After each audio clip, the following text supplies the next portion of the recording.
Berita tergempar tuan-puan, harga paling tinggi dalam sejarah.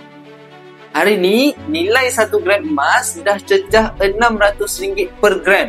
Untuk tuan-puan yang dah lama menyimpan emas, dah lama konsisten dalam simpanan emas, saya pasti tuan-puan sangat gembira dengar berita ni, betul tak? Sebab simpanan emas yang kita bina dah pun datangkan keuntungan.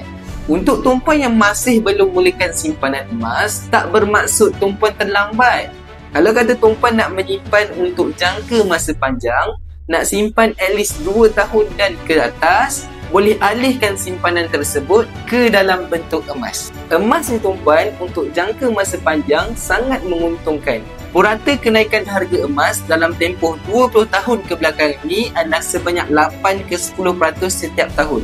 Dan menariknya lagi, untuk tahun 2025, kenaikan harga emas dah cecah lebih 40%.